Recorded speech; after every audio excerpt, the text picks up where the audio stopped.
কিয়ামতের দিন সর্বপ্রথম জাহান্নামী তিন ব্যক্তি। জান্নাত মানুষের শেষ এবং চিরস্থায়ী বাসস্থান। দুনিয়ার জীবনে যারা সফল, পরকালের চিরস্থায়ী জান্নাত তাদের শেষ এবং চূড়ান্ত ঠিকানা। যারা দুনিয়ার জীবনে ব্যর্থ, তাদের পরিণাম জাহান্নাম।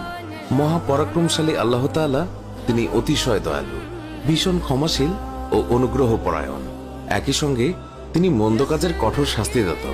কেউ অন্যায় করলে তাকে শাস্তি দেন, তবে যদি গুনাহগার এবং অন্যায়কারী নিজের গুনাহ মাফ করিয়ে নেয় তাহলে ভিন্ন কথা। সাধারণত প্রত্যেকটি মানুষই গুনাহ করে, কেউ বেশি আবার কেউ কম। শয়তানের ধোঁকায় পড়ে মানুষ অনেক সময় আল্লাহ কর্তৃক নিষিদ্ধকৃত কাজ করে ফেলে, কিন্তু একজন মুসলিম গুনাহ করে তওবা করবে, এটাই স্বাভাবিক। আল্লামা ইবনে কাইয়্যিম রাহমাতুল্লাহ আলাইহি বলেছেন, যে গুনাহ করে সে মানুষ, যে গুনাহ করেও তার উপরে অটল অবস্থানে থাকে সে শয়তান, আর যে গুনাহ করে তওবা করে সে হলো মুমিন।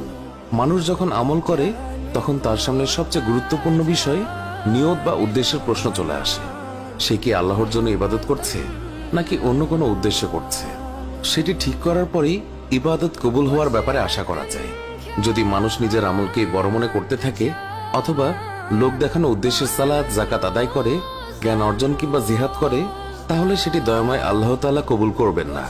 আবু হুরায়রা রাদিয়াল্লাহু তাআলা থেকে বর্ণিত, তিনি বলেন, আমি শুনেছি আল্লাহর রাসূল সাল্লাল্লাহু আলাইহি ওয়াসাল্লাম বলেছেন যে কিয়ামতের দিন অন্যান্য লোকদের পূর্বে যে ব্যক্তির প্রথম বিচার করা হবে সে হচ্ছে একজন শহীদ।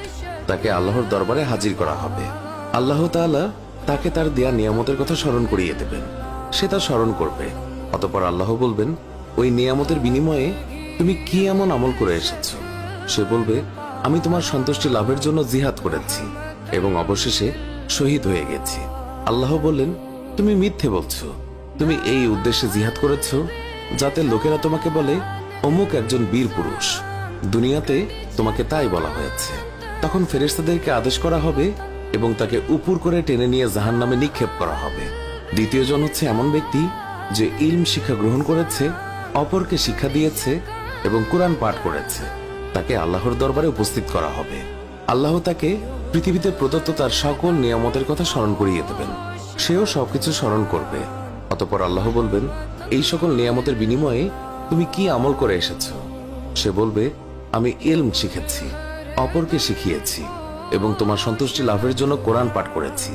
আল্লাহ বলবেন, মিথ্যে বলছো তুমি, বরং তুমি এই উদ্দেশ্যে ইলম শিখেছ যাতে লোকেরা তোমাকে আলেম বলে, এবং এই উদ্দেশ্যে কোরআন পড়েছ যাতে লোকেরা তোমাকে কারি বলে। আর দুনিয়াতে তাই হয়েছে। ফেরেশতাদেরকে নির্দেশ দেওয়া হবে এবং তাকে উপর করে